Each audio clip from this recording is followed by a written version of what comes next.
where I was hoping. So we are going to start right where we left off. Apparently this is not where we left off though. Why did it do this? So we left off right here where it says 3 things that make a good index fossil. They're easy to recognize. By the way, easy to recognize and easy to find are 2 different things. Easy to find means you can walk through your backyard practically and you find it. Easy to recognize means if you do happen to find a fossil, it has some distinguishing characteristics that you'll be able to figure out which one of these guys down here it is. So like with these first 3, yes, they have the rounded heads, but if you have A, you're not going to confuse it for B or C because they're all 3 are different. So they're easy to recognize.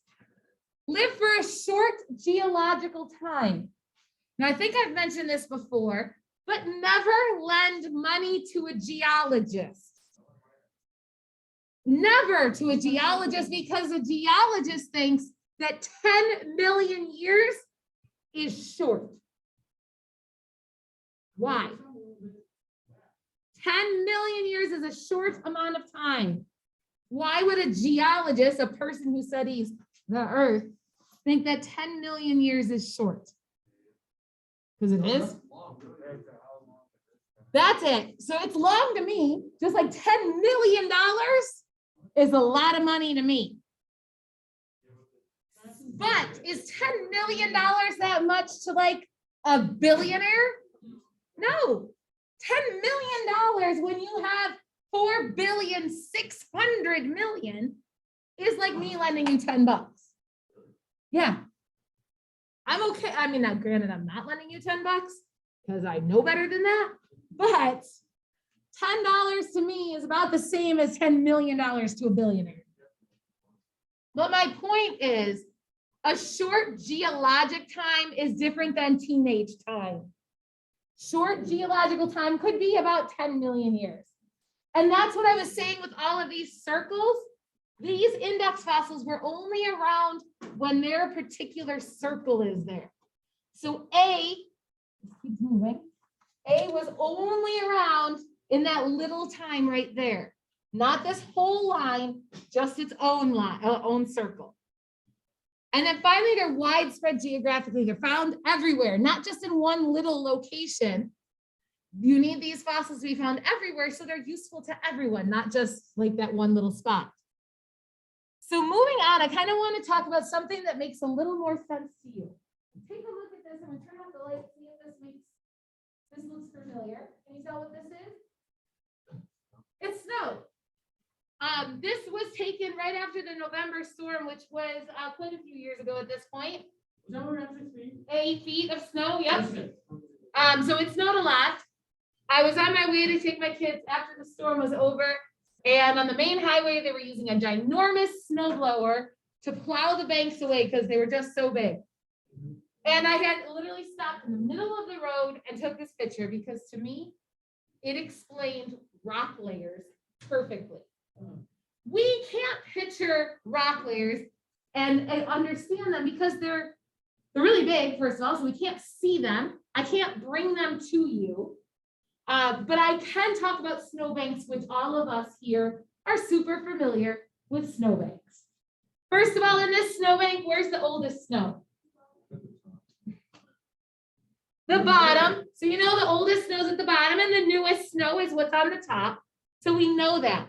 So now I'm going to, and also you can also interpret the layers a little bit to kind of understand what was going on at the time. Guys, why does snow in a snowbank get dirty? From the salt and from the plows. So then why is there a layer of snow that's not dirty? Because it didn't get dirty. So how did it not get dirty? What wasn't there? The salt and the snow plows. What happened with the November storm is there was a huge gap. It was about a half a day long when it snowed so hard and so fast that the snow plows couldn't keep up. So that's why we have this big white gap. And then you can see again, it got a little bit white up here because that's how it worked. We got hit real hard with snow, got a little break, thought it was over, and then it hit us again. But anyway, I want to actually use our imagination with this snow and not just think about it in the real sense, I want you to pretend in this layer, I found this hat that says Happy New Year. And in this layer up here, I found these pink and red teddy bears with hearts all over them. Okay? So knowing that, these to me remind me of index fossils. Look back to what you have written there about index fossils. What makes a Happy New Year's hat and these Valentine's bears good index fossils? First of all, they're easy to recognize. This flat out says Happy freaking New Year's on it. This one, you guys know what red and pink and hearts mean. That's Valentine's Day. So they're easy to recognize. You won't confuse them with something else. What's another reason they make good index fossils? They're like labeled by time. They're pretty much labeled by time. They're only around for a short period of time. Do you find Happy New Year's hats all year long? No, they're in stores and around. People usually throw them away. They're only around New Year's. Same with these Valentine bears. Yes, there's typically bears, but at Valentine's Days, they're screaming Valentine's Day. They're pink, they're red, the hearts, they might say be mine on them. You know when those are from, so they're only around for a short period of time. And what's the last reason they make a good index fossil? They're widespread everywhere. I don't know about the whole world. I don't know if the whole world gets as excited about Valentine's Day as the United States, but at least in the whole entire United States, you'll find a Happy New Year's hat at just about every dollar store. And at Valentine's Day in the whole United States and every single drugstore are these little teddy bears. So they're easy to recognize, short time period, widespread. Notice I did not pick a bear that said Go Pioneer on it. Why not Go Pioneer? Right, that would only be helpful here. But even people like in Buffalo, they'd be like, what? This means nothing to me. So it has to be everywhere. So these are different index fossils. Now this is how index fossils work. So since this hat was found in this white layer, what do I know about the snow in that layer? When did it get there? Okay, well, definitely before New Year's Day or Valentine's Day, but more specifically, around when did this layer of snow get here?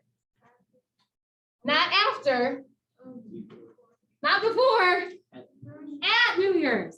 This snow layer is from around January 1st. Now, it might not be exactly January 1st, but we know the general gist.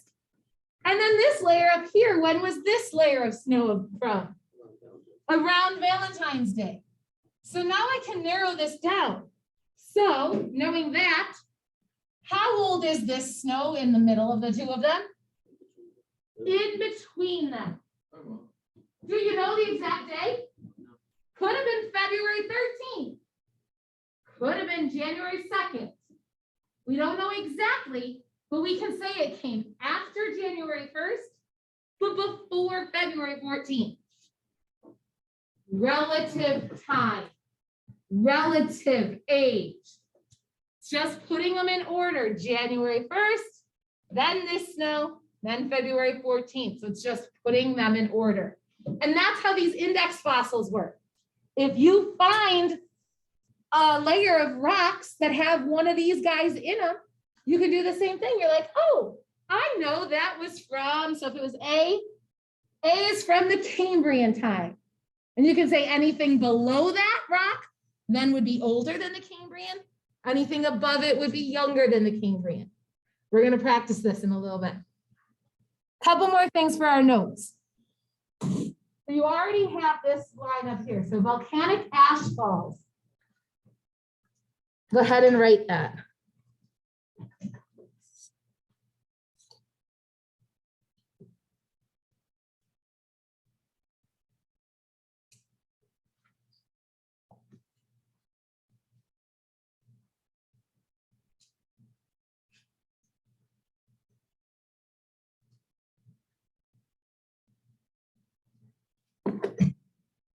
Sorry.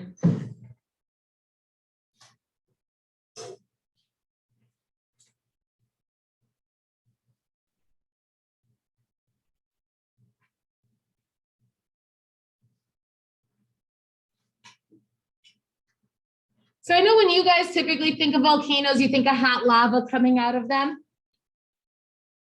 But what you also, some of you may think of this, when volcanoes erupt, they also send out giant hot ashes. And these ashes, just like the ashes from your fireplace, are super light. So when Mount St. Helens erupted, which was over on the west coast of the United States, so way over on the west coast, it shot up ashes, just like ashes from your fireplace. Think of how easy ashes in your campfire or ashes from a fireplace, think of how easily they blow away. No, it was from 1980. I don't think so. Not a big one. Definitely not in the United States. But anyway, let's keep going. So Mount St. Helens erupted over on the west coast, and all those ashes went up in the air, and they blew across the United States. They actually found ashes over in New York City. Now, can you picture the west coast? And then New York City? See that big? The whole country's in between them. So those ashes blew across the whole country. So basically left a layer of dust, a layer of ashes over the whole country. And those layers of ashes will eventually, just like any other sedimentary rock, become a layer of thin sedimentary rock. And they will be able to, in a million years, dig up that thin layer and say, oh, that's from Mount St. Helens. So it works just like an index fossil because it spreads out over a large area in a short amount of time. All right, unconformity, write those and then we'll talk about them.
It is, it's been snowing all day. We're not gonna have a snow day. It is, because I'm pretty darn sure. You're right, I could be wrong. If we have a snow day, can you boost all our grades up by Not 10, no, 5? no, By 1 point, 1 point. no. 1 point. Just I'll give you free homework. Okay, if we have a snow day and you were right and I was wrong, I'll give everybody a free homework. It probably is, you're probably right.